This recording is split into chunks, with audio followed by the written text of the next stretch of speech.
watching the swing state swing, Pennsylvania's pivotal role in the 2024 election. Pennsylvania, long known as a Keystone State, has once again proven itself pivotal in shaping America's future. In the 2024 election, its voters made history. Leading up to this election, Pennsylvania was at the heart of the nation's political interest. As the Keystone Swing State, it's become the focal point of Trump's campaign and a rallying ground for conservative activists. The question is, why did the state gain so much focus, and how did it help secure Donald Trump's victory? As a lifelong Pennsylvania resident and aspiring photojournalist, I had the unique opportunity to witness and capture pivotal moments in this critical state. This was my first time voting in a presidential election, and I wanted to contribute not only as a citizen, but also as a storyteller, as a photojournalist. So, I attended the Turning Point USA Brainwashed tour at Westchester University, featuring Charlie Kirk and Vivek Ramaswamy. This event aimed to challenge left-wing narratives on college campuses and energize young conservatives to support Trump. Despite Westchester's liberal leanings, hundreds of students and community members gathered to hear them speak. During the event, I spoke to attendees including John, a local food deliverer, who reflected on the importance of open dialogue at such events. Well, what I appreciate what they're doing is the fact that they're actually coming out here, not only just giving an opportunity to express their views, but before to give other people the opportunity who oppose them to challenge their beliefs and project whatever thoughts or feelings they have on it, so they can be in decent dialogue. And I think that's something that's really lacking from the left. The left sticks to violence, and I'm sure we can go back to countless videos over 4 years that Trump was president of how the left and people within the left handle disagreements and stuff. It's a lot of violence and chaos. Another key figure in this election was Elon Musk. The world's richest man and leader of Tesla, SpaceX, and Twitter took a surprising step away from his business empire to host town halls across Pennsylvania in support of Trump. That things on Earth ended with a bang or a whimper. It's sort of tragic. Currently, things are trending to end with a whimper in adult diapers because of the lack of birth rate. I seized the chance to see Musk in person, even finding my way in front of the stage to capture his impact firsthand. While at a Turning Point USA event, I spoke with Courtney, a student who shared her admiration for Musk's efforts to connect with voters. Elon Musk is factual, he's smart, and he understands what's going to make America great, you know? And so when he came to Lancaster, my parents were actually going to go see him in Lancaster.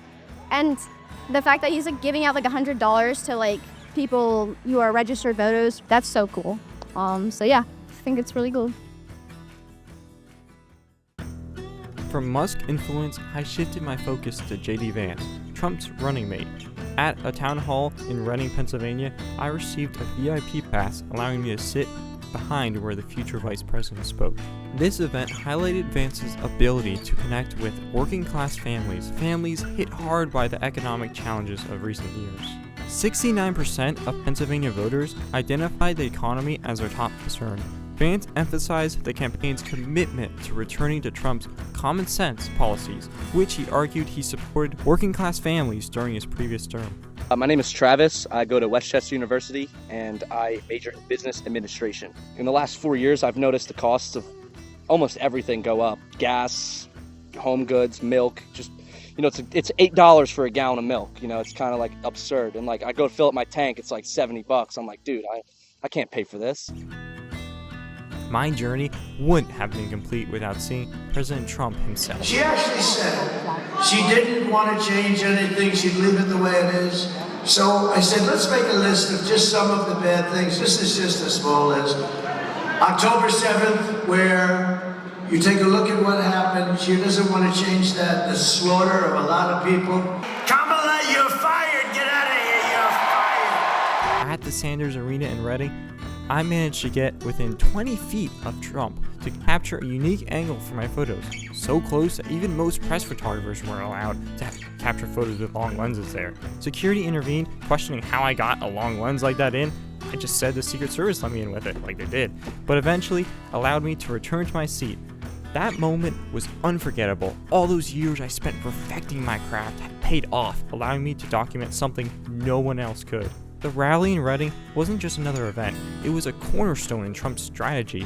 By focusing on cities like Reading, where nearly 70% of the population identified as Latino, Trump gained significant ground with Hispanic voters. According to exit polls, Trump received the highest Republican Hispanic vote share since the 1970s, a critical factor in his Pennsylvania victory. Trump's ability to connect with diverse groups was a recurring theme at his rallies. Matt, an auto parts delivery driver, shared his perspective on Trump's outreach efforts in Pennsylvania.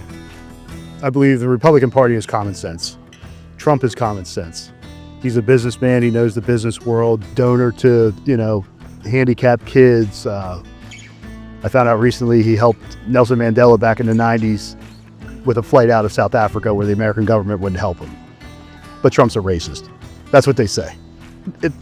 All the information that they put out it's misinformation. It's just complete lies. He's done all this stuff for all these people, and, they want to nitpick this, that, and the other. Nobody's perfect. He's not perfect. Nobody is. Trying to create a smaller government, not controlling everything we do, lower taxes, lower gas prices, trying to help us out here and there. He's going all around Pennsylvania. He's going into the black community where no Republican's been. He fills, the stadium at Temple University. Who else has done that in the last, so many years? Nobody. He's going around to everybody, trying to help everybody. Everybody's like, I'm oppressed, I'm this, I'm that. Well, he's coming in and trying to help. Is it easy? No. But you got to try. He's a businessman, a billionaire, great life. He's putting his life, literally putting his life on the line to help us. The 2024 election was more than a political turning point. It was a transformative experience for me. From witnessing Elon Musk inspiring new voters to capturing intimate moments with Donald Trump, I share firsthand how Pennsylvania's role as a swing state shaped the nation's future. Each event, each story, each vote underscored the importance of civic engagement. This wasn't just about politics, it was about people, their struggles, their hopes. Pennsylvania wasn't just a swing state, it was the place where history unfolded, and I was there to witness it.